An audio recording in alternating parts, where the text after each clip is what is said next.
అలానే మిసేశ్వరరావు అమెరికా అధ్యక్షుడు ట్రంప్కి భయం పట్టుకుంది. పదవి ఎప్పుడు ఊడిపోతుందో తెలియనటువంటి ఆందోళనలో ఆయన ఉన్నారు. ఆ విషయాన్ని హౌస్ ఆఫ్ రిప్రజెంటేటివ్ తోటి ఆయన పంచుకున్నారు.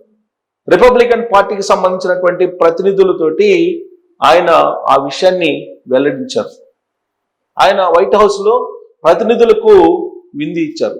ఆ సందర్భంగా నవంబర్లో జరిగేటువంటి మధ్యంతర ఎన్నికల్లో ఒకవేళ రిపబ్లికన్స్ ఓడిపోతే అప్పుడు అవిశ్వాస తీర్మానం అభిశంసన పెడతారు డెమోక్రాట్స్, కాబట్టి మీరు జాగ్రత్తగా మధ్యంతర ఎన్నికలకి సిద్ధం కండి అని చెప్పి ఆయన చెప్పడం జరిగింది. ఇప్పటికే హౌస్ ఆఫ్ రిప్రజెంటేటివ్స్ లో చాలా స్వల్ప మెజారిటీతో రిపబ్లికన్స్ ఉన్నారు. చాలా అనతి కాలంలోనే అమెరికా అధ్యక్షుడు ట్రంప్ ప్రజా వ్యతిరేకతను మూటగట్టుకున్నాడు. అక్కడ వచ్చినటువంటి సర్వేల్లో కూడా ఆయన అధ్యక్షుడు అయిన తర్వాత 2వ నెలలోనే ఆయన గ్రాఫ్ అమాంతం పడిపోయింది. ఇలాంటి పరిస్థితుల్లో రిపబ్లికన్సే ఆయన్ని వ్యతిరేకిస్తూ ఉన్నారు. అందుకే మధ్యంతర ఎన్నికల్లో ఓడిపోయే ప్రమాదం ఉందని చెప్పి ఆయన ఇప్పటి నుంచే ఆందోళన చెందుతున్నారు. సో నవంబర్లో ఆయన ఆందోళన నిజమైతే అమెరికా అధ్యక్ష పదవి నుంచి దిగిపోవడానికి అవకాశం ఉంది. కారణం ఏంటంటే అమెరికా అధ్యక్షుడి మీద అభిశంసన పెట్టడానికి అక్కడ ఉండేటువంటి రాజ్యాంగంలో కొన్ని వెసులుబాట్లు ఉన్నాయి. వాటిల్లో తీవ్రమైన నేరాలకు పాల్పడినటువంటి వాళ్ళ మీద అభిశంసన పెట్టచ్చు. అలాగే అవినీతికి పాల్పడినటువంటి వాళ్ళ మీద అభిశంసన పెట్టచ్చు. లైంగికమైన పరమైనటువంటి ఆరోపణలను ఎదుర్కొంటున్నటువంటి వాళ్ళ మీద కూడా అభిశంసన పెట్టచ్చు. ఇలా అభిశంసన పెట్టడానికి కొన్ని అంశాలు ఉన్నాయి. అయితే ట్రంప్ మీద అభిశంసన పెట్టడానికి ఉండేటువంటి అవకాశం ఏంటంటే ఆల్రెడీ ఆయన ఫైల్స్ మీద వివాదంలో ఉన్నారు. మైనర్ బాలికలకు సంబంధించిన లైంగిక వేధింపులు అనేటువంటిది ఆయన మీద ఉన్నటువంటి ఆరోపణలు. ఎలన్ మస్క్ అనేక సందర్భాల్లో చెప్పారు ఫైల్స్ ఉన్నాయి, చాలా ఆధారాలు కూడా ఉన్నాయని చెప్పి ఎలన్ మస్క్ అనేక సందర్భాల్లో చెప్పారు. డెమోక్రాట్స్ కూడా చెప్తూ ఉన్నారు. అందుకే ఆయన మీద అనేకమైన ఆరోపణలు ఉన్నాయి, లైంగిక వేధింపులకు సంబంధించిన ఆరోపణలు ఉన్నాయి. కాబట్టి దాని మీద అభిశంసన పెట్టచ్చు. కేవలం ఇదే కాదు, ఆయన ఈ మధ్య కాలంలో తీసుకున్నటువంటి విధానపరమైన నిర్ణయాల మీద కానీ, లేదు ఆయన తీసుకున్నటువంటి కొన్ని ఆర్డర్స్ విషయంలో కానీ, ఎగ్జిక్యూటివ్ ఆర్డర్స్ విషయంలో కానీ అల్లకొల్లమైనటువంటి సందర్భాలు ఉన్నాయి.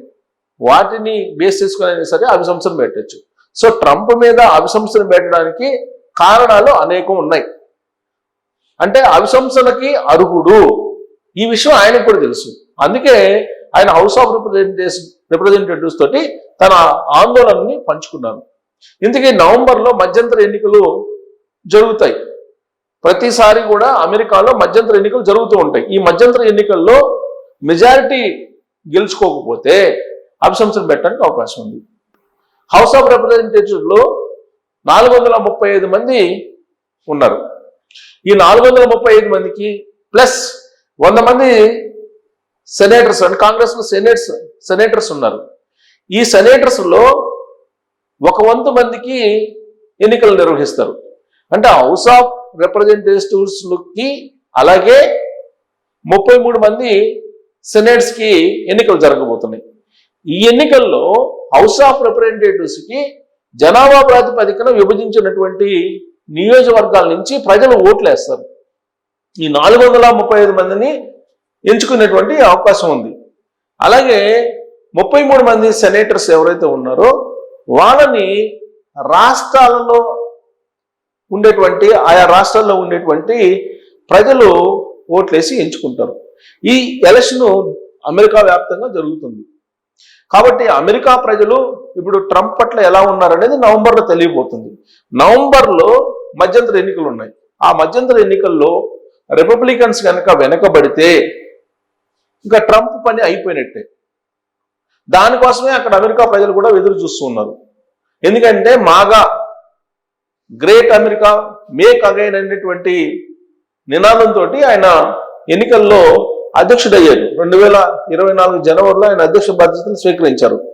ఆ రోజు నుంచి అమెరికా ప్రజలను ఇబ్బంది పెట్టడంతో పాటు ప్రపంచంలో ఉన్నటువంటి అనేక దేశాలని కూడా ఇబ్బంది పెడుతున్నారు. రెసిప్రోకల్ ట్యాక్స్ అని చెప్పేసి అల్లకొల్లను సృష్టించారు. దాని కారణంగా అమెరికా ఆర్థిక వ్యవస్థ దెబ్బతింది. దాంతోపాటు కొన్ని విధానపరమైన నిర్ణయాలు, తాజాగా వెనుజులా అధ్యక్షుడిని కిడ్నాప్ చేసి తీసుకెళ్లి ఆయన్ని జైల్లో పెట్టారు. ఇప్పుడు ఆల్రెడీ మిగతా క్యూబా కానీ, కొలంబియా కానీ వీళ్ళు ఎదురు తిరుగుతున్నారు. ఐర్లాండ్ కానీ వీళ్ళందరూ కూడా ఎదురు తిరుగుతున్నారు. ఇప్పుడు గ్రీన్లాండ్ని ఓన్ చేసుకోవాలని ప్రయత్నం చేస్తున్నారు. అంతర్జాతీయంగా అనిశ్చిత పరిస్థితి రావడానికి కారణం ట్రంప్. అన్ని మిత్ర దేశాలతో సహా అన్ని దేశాలని ఆయన వ్యతిరేకం చేస్తున్నారు. ఇవాళ అమెరికాలో నిరుద్యోగం పెరిగిపోతుంది. అమెరికాలో ఉన్నటువంటి కార్పొరేట్ కంపెనీలు అమెరికాని వదిలి వెళ్ళిపోవడానికి సిద్ధమవుతున్నాయి. దానికి కారణం ఏంటంటే ఇమ్మిగ్రేషన్ సంబంధించినటువంటి నిబంధనలని అడ్డగోలుగా మార్చేశారు. H1B వీసాల్ని మెరిట్ ప్రాతిపదికన ఇస్తాము, లాటరీ పద్ధతి చెల్లదు అని చెప్పి ఒక నిర్ణయం తీసుకున్నారు. గ్రీన్ కార్డ్ హోల్డర్స్ అమెరికాలో పౌరులు కాదు, శాశ్వత పౌరులు కాదు, వాళ్ళు కేవలం గౌరవంగా ఉండటానికి మాత్రం ఇస్తున్నాము అని చెప్పారు. వర్క్ పర్మిట్ల కోసం గ్రీన్ కార్డ్ హోల్డర్స్ కి ఇంతకు ముందు ఉన్నట్టు 5 సంవత్సరాలు కాస్త 18 నెలలు చేసేశారు. అలాగే H1B ఉన్నటువంటి వాళ్ళు ఖచ్చితంగా వాళ్ళ దేశాలకు వెళ్ళి మళ్ళీ అక్కడ కాన్సులేట్ లో భౌతికంగా హాజరయ్యి ఇంటర్వ్యూ ఫేస్ చేయాల్సిందే ప్రతిసారి కూడా అని చెప్పి ఇంకో నిర్ణయం తీసుకున్నారు. అమెరికాలో ఉండేటువంటి యూనివర్సిటీలకి విద్యార్థులు వెళ్ళేటువంటి పరిస్థితి లేదు. అమెరికా యూనివర్సిటీలు ఖాళీగా ఉన్నాయి. వెరసి అమెరికా ఫ్లైట్లు ఖాళీగా ఇప్పుడు తిరుగుతూ ఉన్నాయి. అమెరికా నుంచి వచ్చేటువంటి విమానాలు ఖాళీగా ఉన్నాయి, ఇంతకు ముందులాగా లేవు. అందుకే ఇప్పుడు ఛార్జీలు కూడా తగ్గించేశారు. విమాన ఛార్జీలు కూడా తగ్గాయి. ఇప్పుడు అమెరికాకి వెళ్ళాయి కానీ అమెరికాకి వచ్చేటువంటి విమాన ఛార్జీలు. ఇలాంటి పరిస్థితుల్లో అమెరికా ఇప్పుడు ఎలా ఉంది అని అంటే ట్రంప్ ఆ ఆధ్వర్యంలో పిచ్చోడి చేతిలో రాయి మాదిరిగా ఉందని చెప్పి చాలా మంది చెప్తూ ఉంటారు. అక్కడ ఉన్నటువంటి పబ్లిక్ కూడా రివర్స్ అవుతున్నారు. లాండ్ ఆర్డర్ సిచ్యువేషన్స్ కూడా రాబోయేటువంటి రోజుల్లో. ఎందుకనంటే ఆయన తీసుకున్నటువంటి మాగా సిద్ధాంతం అక్కడ లోకల్స్ ని రెచ్చగొట్టేలాగుంది.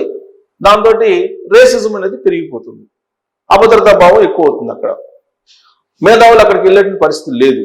ఇలాంటి సిచ్యువేషన్లో ట్రంప్ మనకు అవసరమా అనేటువంటి భావంతో అమెరికా ప్రజల్లో మెజారిటీ ఉన్నారని చెప్పి తెలుస్తుంది. అందుకని మధ్యంతర ఎన్నికల్లో ఆయన పార్టీ ఓడిపోవడం ఖాయం, అంటే మెజారిటీ రాకపోవడం ఖాయం అని చెప్పి తెలుస్తుంది. మెజారిటీ రాకపోతే డెమోక్రాట్స్ ఇమీడియట్ గా అతని మీద అభిశంసన పెట్టి దించేసేదానికి అవకాశం ఉంది. ఎందుకంటే హౌస్ ఆఫ్ రిప్రజెంటేటివ్ దాంట్లో ఈయనకి మెజారిటీ లేదు, స్వల్ప మెజారిటీ మాత్రమే ఉంది. సో సెనేట్ లో కానీ హౌస్ ఆఫ్ రిప్రజెంటేటివ్స్ దాంట్లో కానీ మొత్తం 3/2 మెజారిటీ కనుక సాధించగలిగితే అభిశంసన సందర్భంగా ట్రంప్ దిగిపోవడం ఖాయము అని చెప్పి తెలుస్తుంది. సో కాబట్టి ట్రంప్ని వదిలించుకోవడానికి అమెరికా ప్రజలు మధ్యంతర ఎన్నికల్లో సిద్ధమవుతున్నారా, లేదంటే ట్రంప్ని కొనసాగించడానికి సిద్ధంగా ఉన్నారా అనేది ఆ ఎన్నికల్లో తేలబోతుంది. కానీ సర్వేలు మాత్రం ట్రంప్ను వదిలించుకోవడానికి సిద్ధంగా ఉన్నారు అమెరికా ప్రజలు అని చెప్పి చెప్తూ ఉన్నాయి. మరి అది ఎంతవరకు నిజమనే దాని మీద మీరు కామెంట్ చేసి. Thank you.